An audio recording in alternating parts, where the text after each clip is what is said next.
అనేది ఎన్ని దినాలు ఇదే గాలి మేడల్లాగా ఎన్ని దినాలు నిలబెడతావా రాజకీయాలు అబద్ధాల మీద నడవలే. అందుకే ఢిల్లీలో ఇప్పుడు ఇక్కడ కూడా ఇష్టం వచ్చినా నడుస్తుంది, బీసీలకు అన్యాయం జరుగుతుంది. నువ్వేమో కులాల వర్గీకరణ చేస్తేవి విరగొడతీవి. సరే ఇరగొట్టావు, బీసీలకు న్యాయం చేయాలా లేదా? అట్లాంటప్పుడు ఉన్న వాళ్ళ రిజర్వేషన్ కూడా నువ్వు 10% లాగేసుకుంటే ముస్లింలకు ఇచ్చి, ముస్లింలు ఎవరు ఇప్పుడు మరి కుల వర్గీకరణలో వస్తారా, మైనారిటీల కింద వస్తారా?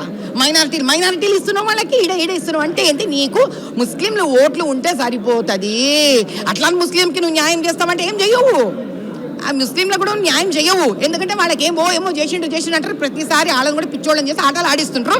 ఒక దినం ముస్లింలకు కూడా అర్థమైపోతుంది ఈ సంగతి. కానీ వాళ్ళుంటే చాలు నీకు అనుకుంటున్నావు. నీకు హిందువుల ఓట్లు వద్దు, కాంగ్రెస్కి హిందువుల ఓట్లు వద్దు. ఇదే నిర్ణయం మహారాష్ట్రలో తీసుకున్నారు, నాశనమై బయటకు వచ్చిండ్రు. మళ్ళీ ఇప్పుడు అదే నిర్ణయం తీసుకున్నారు. బీసీలు అందరూ కలిసి ఈసారి వీళ్ళకి మంచి వాత పెట్టి చూపిస్తారు. అంటే స్థానిక ఎన్నికలు రాబోతున్నాయి, అందుకే ఇదంతా ముందుకు తెస్తున్నారు అనుకోవచ్చా? అంటే తెలంగాణ రాష్ట్రంలో స్థానిక ఎన్నికలు రాబోతున్నాయి కదా, అందుకే ఇదంతా ముందుకు తెస్తున్నారు అనుకోవచ్చా? ఎవరు? మేమా? కాంగ్రెస్ పార్టీ.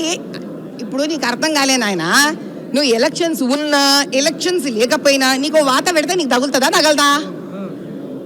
ఇప్పుడు 10% తీసుకెళ్ళి ముస్లింలకు నువ్వు రిజర్వేషన్ ఇచ్చేస్తేవి, బీసీల నుంచి పీకి వాళ్ళకి ఇస్తేవి. ఎలక్షన్స్ ఉన్నా నాకు అదే నొప్పి తగులుతుంది, నాకు ఎలక్షన్స్ లేకపోయినా నేను హిందూ బీసీ అయితే నాకు అదే నొప్పి తగులుతుంది. ఎలక్షన్లతో ఏం సంబంధం స్వామి? నువ్వు ఎట్లా ఆలోచిస్తున్నావు ప్రజల కోసం అనేది ముఖ్యం. అర్థమైందా?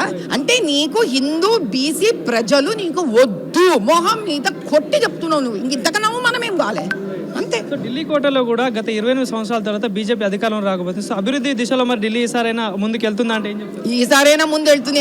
దేదీప్యమానంగా వెళుతుంది. ఏదో న్యూయార్క్ లో లండన్ లో చూడు కాదు, ఇప్పుడు చూస్తారు మీరు. అస్సలైనా భారతదేశ రాజధానిని ఇప్పుడు చూస్తారు. ఇక్కడి నుంచి 5 ఏళ్లలో ఇప్పుడు చూడండి దేదీప్యమానంగా. ఆయన ఏడో 10వ స్థానంలో ఉంటే ఆర్థికంగా ఎత్తి తీసుకొచ్చి 5వ స్థానంలో కూర్చోబెట్టిండు నరేంద్ర మోదీ గారు, ప్రధానమంత్రి గారు.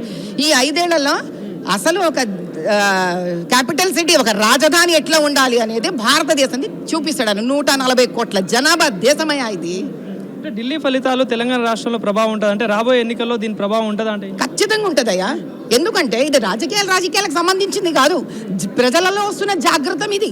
అంటే మహారాష్ట్రలో ప్రజలు ఏం చేసినారు? కళ్ళు తెరుచుకున్నారు, అర్థం చేసుకున్నారు. దాన్ని చూసి ఢిల్లీ వాళ్ళు ఏం చేసుకున్నారు? తెలుసుకున్నారు, కళ్ళు తెరుచుకున్నారు. దాన్ని చూసి తెలంగాణ వాళ్ళు ఏం చేస్తారు? కళ్ళు తెలుసుకుంటారు.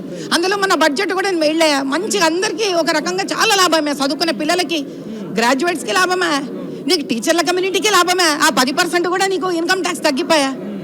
మరి నీకు మరి మనం తిట్టుకున్న వాళ్ళు కూడా ఉంటారు మరి ఆర్థిక మంత్రి. కానీ ఎక్కడ తుణకలే వెనకలే ఆమె నీట్గా చేసుకుంటే ఏ కాడికి వచ్చింది ఈరోజు అంటే ఈరోజు